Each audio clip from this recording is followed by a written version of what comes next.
and Pastor Mark of the Eternal's congregation. The three major versions of the Bible, the Septuagint, Masoretic, and Samaritan texts, reports of different ages lived by the pre-Diluvian patriarchs. If it was a certain or consolidated information, all the versions should have reported the same data, the same number of years attributed to the different patriarchs for their lives, and the age at which they had the first child. But all these versions report different information. This would be just a marginal matter if it wasn't that they are said to live so long that it constitutes a violation to the divine law of Genesis 6:3, that imposed to man a maximum life of 120 years. So, why the pre-Diluvian patriarchs are said to have lived even more than 900 years? That cannot be a voluntary violation of a precept. As a result of the patriarch's age, the estimation of Adam's birth year gave different values. Let's give a look at this aspect. The Masoretic text, out around the year 150 of the Common Era, has determined an estimation of the birth of Adam, and so of the creation, calculated to the year 5294 before Christ. That version is the one commonly adopted by contemporary Hebraism, as by Roman and Protestant Catholicism. But why the Hebrew calendar start from the new moon of October 6, 3771 before Common Era? The truth is that they adopt a different calculation, based on different sources than Genesis.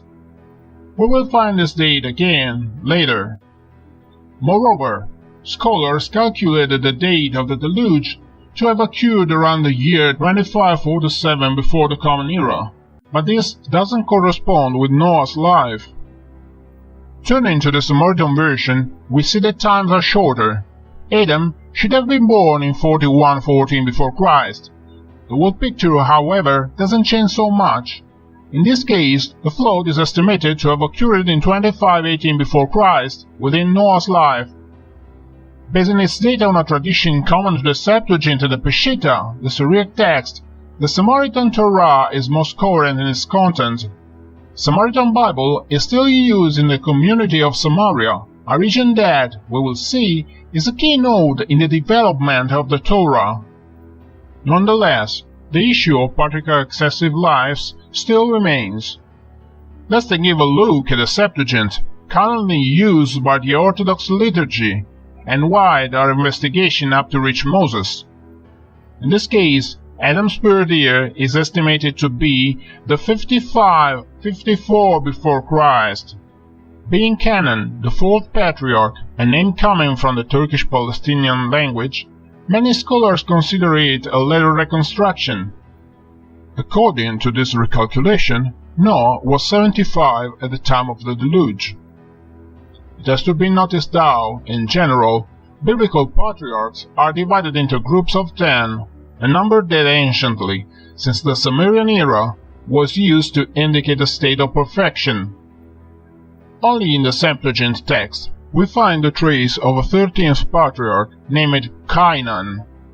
Neither the King James Version reports of him. He is referred by Genesis 10, from 21 to 23, to be the ancestor of the Arab people, and Cainan, thus, comes 2 generations before Eber, ancestor of the Hebrews. Thus, the tale of Cain and Abel smells like a late transformation of the historical counterposition between Arabs and Hebrews, an everlasting historical conflict.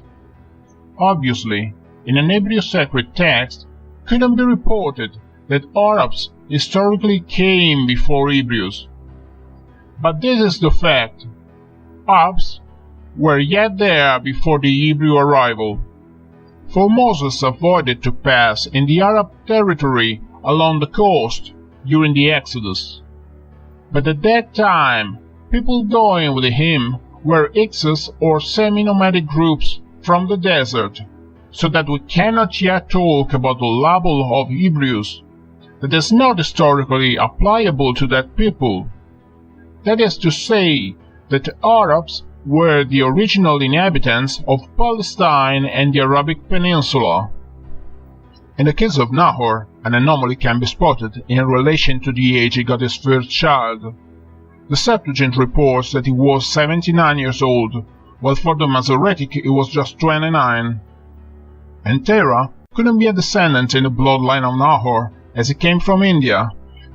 And in the same way, the Bible declared that Abram wasn't a natural son of Terah, but a scholar or an adopted child.